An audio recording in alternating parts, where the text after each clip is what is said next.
All right. Now, welcome to my cycling studio.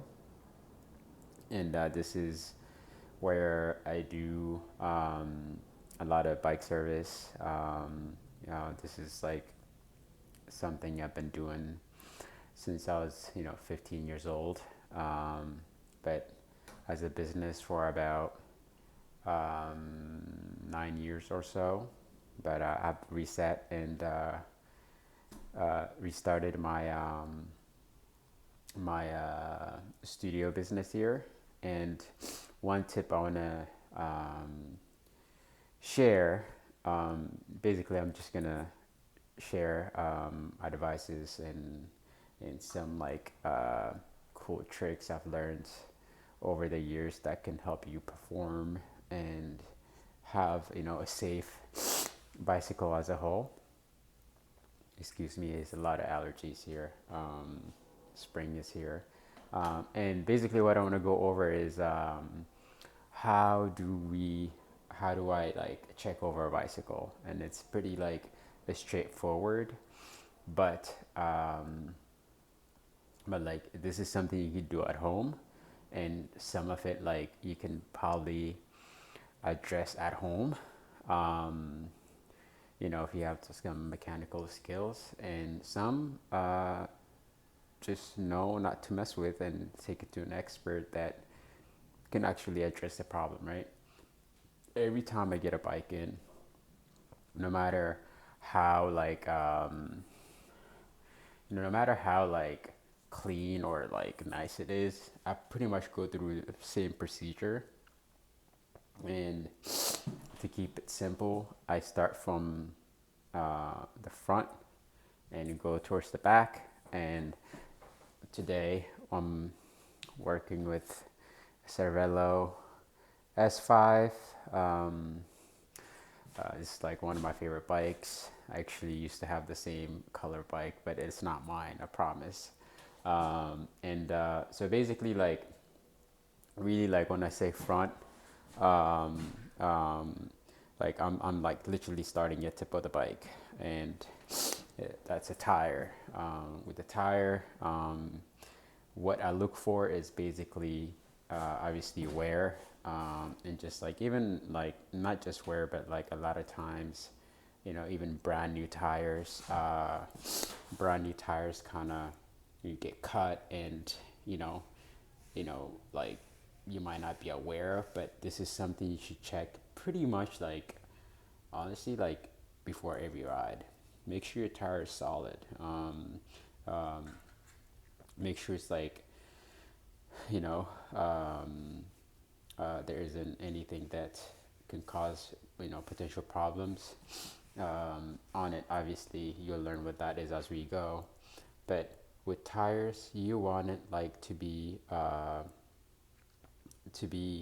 obviously as clean as possible. Get a rag and like just wipe it. That's one way to just ensure the visibility of like what's going on.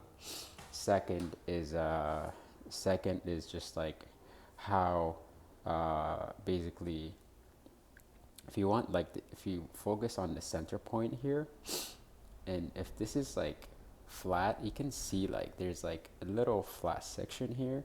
The wider that is, the more worn that the tire is, which means to like especially in the front tire, when you're cornering and turning, you want to be able to really have like a really smooth surface that can like pivot without creating a gap on the traction. Okay, so sometimes like I really like I like people focus on the rear wheel or something, but the front wheel is like where you get a lot of like your ride compliance, right? And another thing is one of the most underrated I think upgrade on a bicycle is like properly wrapped bar tape. I don't believe I wrapped this, but it's okay. But I'll install new bar tape here and like really give it like really good touch, because that's like your contact point. The contact point, the bar tip being solid, and just like just not like slip, and allowing like whatever sweat and everything just like dissipate smoothly is like that differs on like the quality of like the bar tape job. So not everyone can wrap the tape properly. Just know that um, properly wrapped bar tape is quality, and it's very it's like a $40-$50 part plus, you know, $20 to $30 labor, and that's like a quality upgrade you can get pretty easily. The next piece is obviously steering. Like, you know, check your steering, check for, you know, headset play, and I'm going further back. All these, like, I even, like, one thing I suggest is like this gives a lot of perspective. Just unwrap the bar tape hood and see for corrosion around here. Again, this is something you would do when you unwrap the bar tape. But we go further. So I'm pretty much like kind of skimming through a system, but like something to look for, you know. And uh, with that too, one of the pieces, obviously brakes, and I divide brakes, obviously front and rear. We got front and rear brakes, but I divide it in just a set of brakes, right? So with brakes, I'm gonna do them separately, but you're just gonna go back as we go. Another piece, like so often, crashes are caused by bottles. Like I can't, like there's countless times where like I've dodged bottles, and I've also remember like crashed in one of the local races, like literally like what caused it is like a bottle flying out and someone just hitting it at a wrong angle, and it's a pileup. So like good bottle cage is so critical. This is actually one of the best bottle cages by Arundel, really tight. Works with pretty much every bottle out there. So invest in like quality bottle cage. Like there are times where like on this cage, I probably went through like two bikes, but like, you know, the cage is like still has like, you know, 30,000 miles on it or something like that. But super solid, and make sure like it's tight and no rattling, because that's just gonna be a recipe for disaster. Not you, but riders around you. So you gotta, when we think of safety, you gotta think of that aspect as well. Okay. And the next piece is obviously going further back. We got the seat post here and the saddle. Key things I look for here is like corrosion. Corrosion is very common around the seat post and the saddle, and I'll always take the seat post off. You know, mark the saddle with Sharpie or, you know, tape in this case. I'll switch this up to something a little bit more professional. But yeah, that's something to look for. Usually like just disassemble these systems like well, like really keeping the fit dialed in. I mean, like not messing with the fit.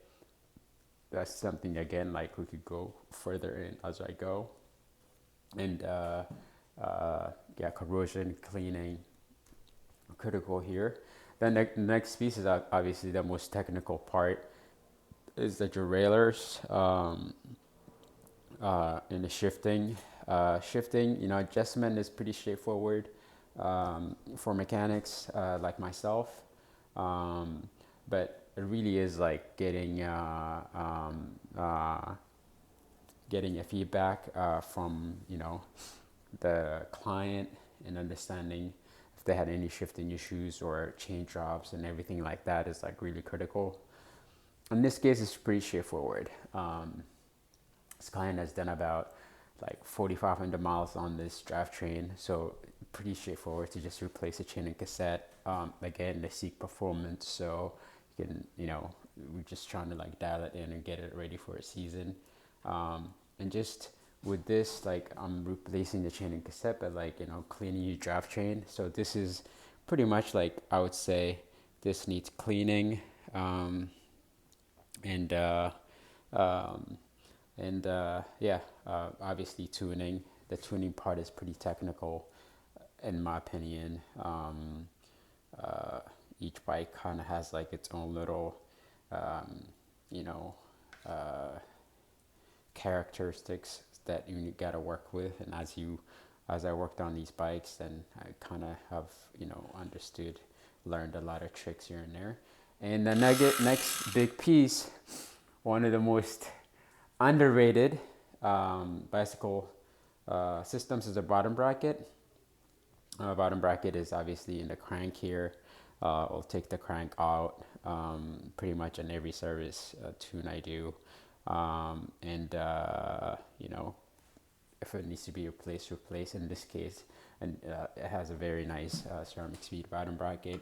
Just need to disassemble it, do the proper service, and maybe, uh, you know, uh, like yeah, pretty much cleaning is like what this will require based on what I'm seeing. And going further back, we got the hubs as well. The front hub is like there isn't a lot of system in there, but the rear hub, there's a lot of internal work here. And then in this DT Swiss hubs, it's very, very easy to service. If you have the right tools and understand what you're doing, obviously. So we definitely like take it apart, clean it, and use the proper grease, and reassemble. And with brakes, brakes are pretty tricky. Like the way handle brakes, especially disc brakes, you gotta know what you're doing. Meaning, like, you gotta be super clean. In this case, the rotors are like pretty dirty. I'll have to use like super clean, like brand new rag, just like wipe that out. We're replacing the brake pads. They're about halfway worn. So we're just gonna replace it and do brake bleed. It's been like over a year and a half on this, so we just have to do that. With Shimano, it's pretty straightforward. So we're just gonna knock that out. So I mean, from the looks of it, this bike, everything is good, clean. Obviously, like everything works, but I would say it's at like 80%, 85% performance. But once you put brand new chain, service the bottom bracket, service the headset, and just like dial the bike in, including like with tires, just like this is set up tubeless. Reset the tubeless by cleaning your tire, cleaning the internal rim. You will get the bike ready and get it dialed in. This will take all the work I talked about. It'll take about maybe 3 hours or more to just do it with detail. Maybe even guessing like 4.5 or something. But we just have to really look into the details and dial it in. Okay, so what I'm gonna do as I go to and like really share how we do some of these specific services, and give you tips that like I said have helped me over the times, and we'll go from there. So if you have any questions about your bikes or um, you know other advices you have here, hit me up. This is another piece of my work. All right, peace.